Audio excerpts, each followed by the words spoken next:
Hi guys, this is Vineet, and in today's video we will discuss about the backup and restore consideration inside SQL Server. So these considerations have to be made before taking backup and restore and before performing any restore operations. So let's go to notes.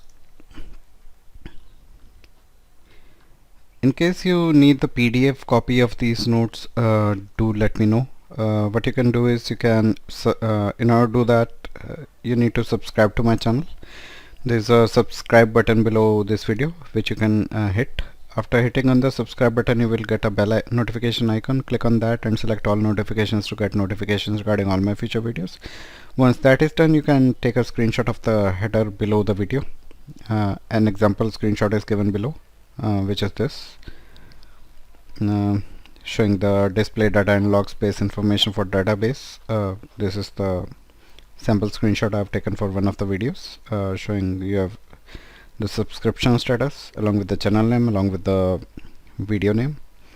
Send that screenshot to me on my email address vrmavane@gmail.com. Once I get your email, I will send you back the PDF for the video requested. Now let's go back to notes. So here we are talking about the backup and restore considerations, things to be considered before doing backups and restore. So let's talk about the file restore and the database startup. And basically this topic is relevant only for SQL Server databases that have multiple file groups. So here we are considering only those databases which have multiple file groups. In addition to primary file group, there should be one or more file groups. Those are considered as multiple file groups.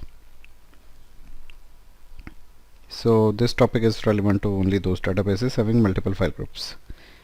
So in those databases, if a problem occurs during the startup, the recovery fails and database is marked as suspected. If the problem can be isolated to a file or files, the database administrator can take the files offline and try to restart the database.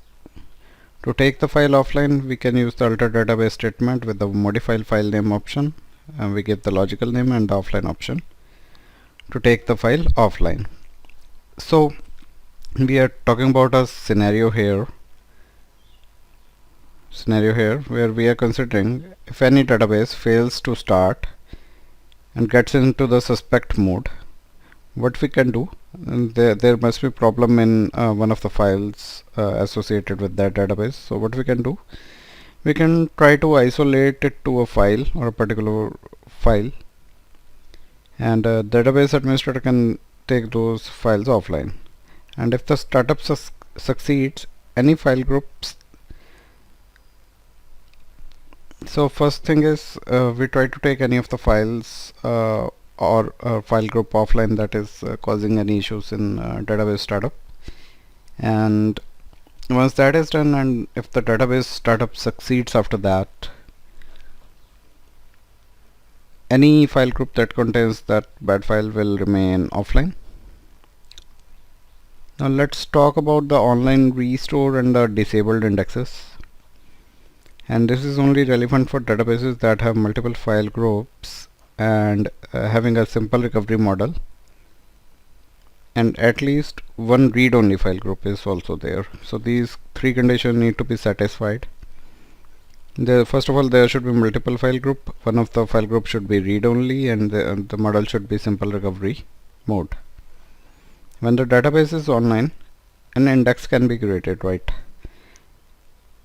Enabled or disabled only if the file groups holding any part of the index are online. So if any of the file groups are offline which are holding part of the index, then yeah, index cannot be created, enabled or disabled on those